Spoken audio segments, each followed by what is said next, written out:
When people imagine the end of the world, they usually picture one giant event. But the real apocalypse may not arrive as one explosion. It may begin as systems failing together. So the question is not which apocalypse looks the scariest. The real question is which one is most likely, spreads fastest, damages the most systems, and leaves us the least time to recover. We are ranking these disasters like a real threat assessment. Not just by how many people die at first, but by whether civilization can still function after the first wave. Modern civilization is not one machine, it is thousands of connected systems. Power feeds hospitals, fuel feeds transport, transport feeds cities, and cities collapse when the chain breaks.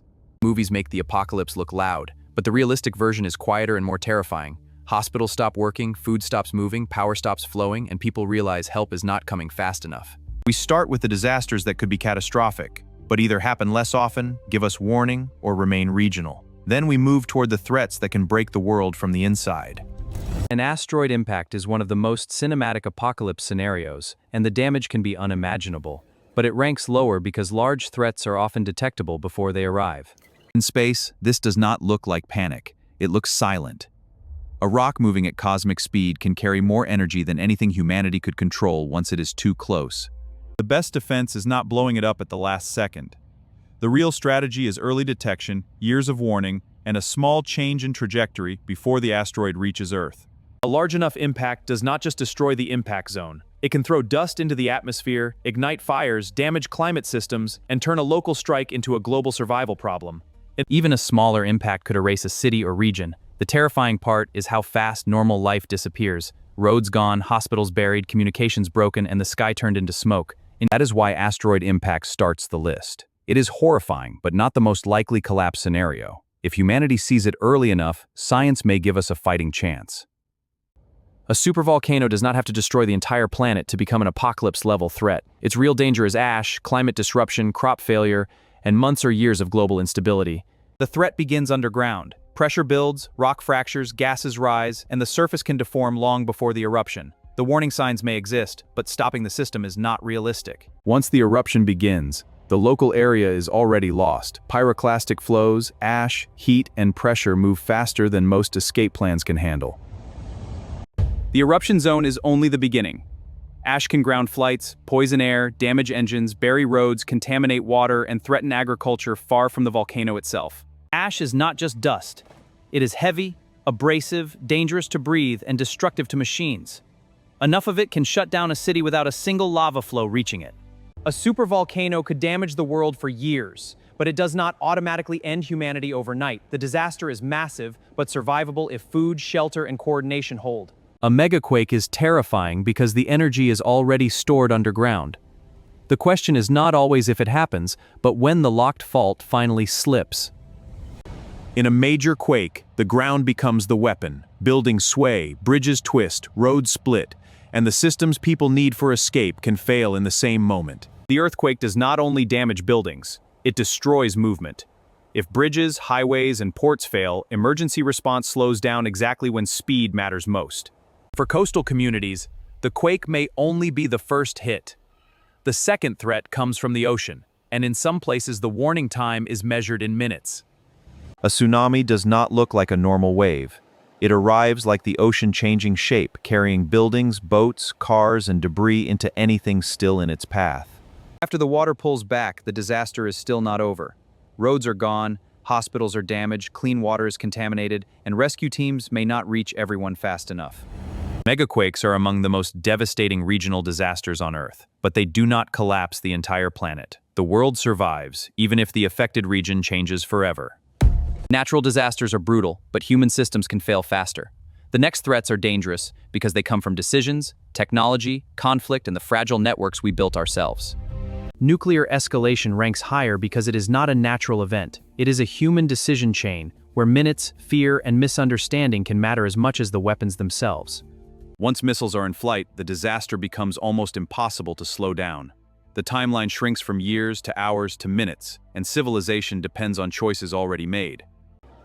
For civilians, the warning may not be enough to matter. A normal evening can turn into a final countdown before most people even understand what is happening. The first destruction comes from light, heat, blast, and pressure. In the target zone, There is no real response system, only physics arriving faster than survival. After the blast, the survivors face another disaster. No hospitals nearby, no transportation, radiation danger, fires spreading, and infrastructure damage beyond quick repair. The long-term fear is not only the explosions. If enough cities burn, soot can affect sunlight and agriculture, turning nuclear war into a food crisis that reaches far beyond the blast zones.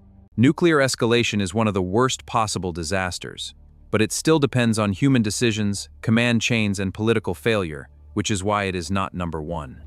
A solar superstorm sounds distant, but it targets the exact thing modern life depends on: electricity, satellites, navigation, communications, and the systems that keep cities alive. Unlike a hurricane, this storm does not hit buildings directly. It hits the invisible infrastructure above and around us, the satellites, grids, and signals we barely notice until they disappear. Satellites support weather forecasting, communications, financial timing, navigation, and military systems. If enough of them degrade at once, the damage spreads into places most people never connect to space. The most dangerous part is the grid. A severe geomagnetic storm can induce currents in long power lines, stressing transformers that are expensive, specialized, and difficult to replace quickly. A blackout is not just darkness. It affects water pumps, elevators, refrigeration, hospitals, fuel stations, traffic control, communications, and the confidence people have that tomorrow will be normal. The real danger is not one system failing, it is many systems failing together. Transportation slows, payments stop, hospitals ration power, and emergency services lose the tools they depend on.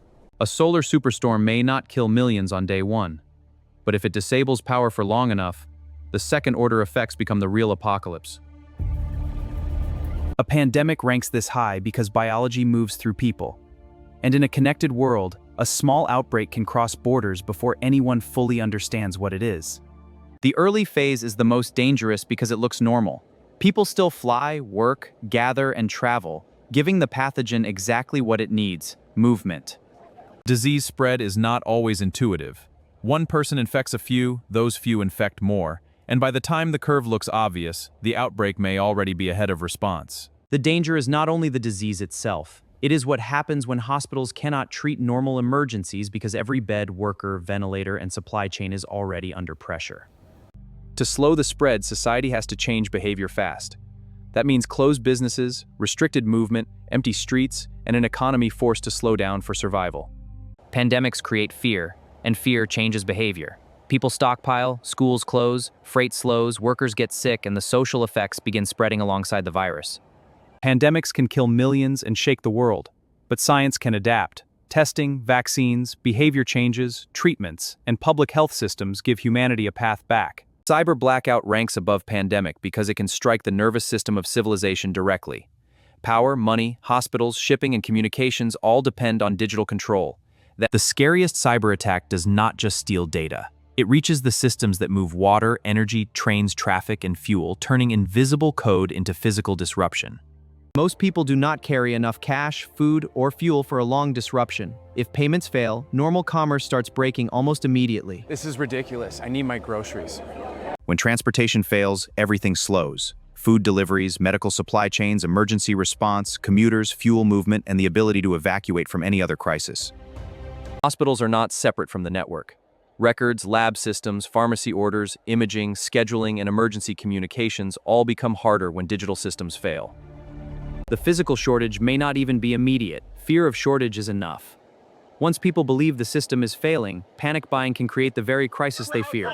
This is ridiculous! That is why cyber blackout ranks so high. It may begin invisibly, but it can damage the real world by disconnecting the systems that hold modern life together. Food system collapse reaches the top 3 because everything depends on food. Governments, cities, markets, hospitals, armies, and families all become unstable when food becomes unreliable. One failed harvest is painful. Multiple failed harvests across major growing regions become a global problem. The danger grows slowly, then all at once. Food collapse is not only about crops people eat directly. Livestock depends on feed, water, transport, refrigeration, and fuel, so the failure spreads through the entire protein supply. Even if food exists somewhere, it still has to move. Ports, trucks, cold storage, warehouses, and fuel all decide whether food reaches cities before panic starts. The moment shelves go empty, the crisis becomes personal. People stop thinking globally and start asking one question: how long can my family last? Hunger changes politics, crime, migration, health, and trust. A society can survive many disasters, but it becomes fragile when people believe food is no longer guaranteed. Food collapse ranks this high because no country is fully isolated from it. Prices rise, imports fail, unrest spreads, and the weakest regions break first. Climate cascade ranks second because it is not one disaster. It is a pressure system that can make heat, drought, fire, floods, storms, food stress, and migration worse at the same time. Heat is one of the deadliest hazards because it attacks quietly. It stresses the body, the grid, hospitals, workers, crops, and anyone who cannot escape into cooling. Wildfires are not just flame. They create smoke, evacuation pressure, insurance collapse, destroyed homes, damaged power lines, and long-term air quality problems across regions. Flooding becomes more dangerous when it repeats. A city can rebuild once, maybe twice, but repeated flooding attacks housing, insurance, roads, schools, and the tax base that funds recovery. The danger is not only stronger storms, it is less recovery time between disasters. When storms keep arriving before communities rebuild, resilience starts breaking down. When places become harder to live in, people move. That puts pressure on housing, jobs, borders, schools, hospitals, and politics in the places they move to. Climate cascade ranks near the top because it does not need one perfect catastrophe.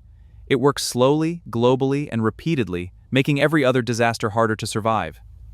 The most realistic apocalypse is not one disaster by itself. It is what happens when one failure triggers another, then another, until no system can rescue the others. Power is the first domino in many collapse scenarios.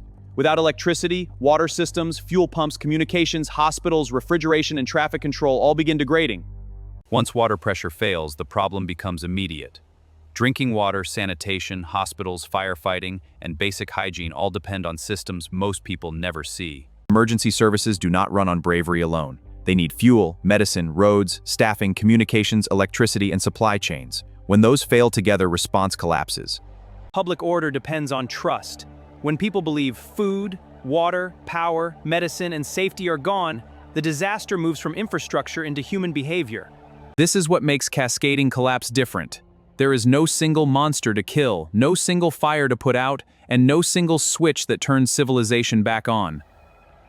This is why cascading systems collapse is number one. Most disasters become truly apocalyptic only when they break the systems that are supposed to help us survive them. The final ranking does not mean the lower threats are safe. It means the highest threats are the ones most capable of breaking multiple systems at once.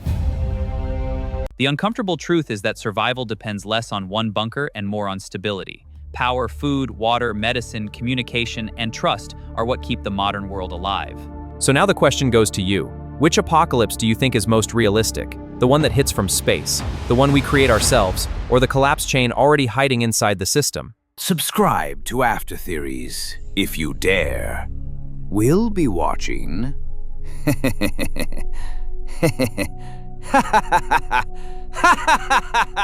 Mwahahaha!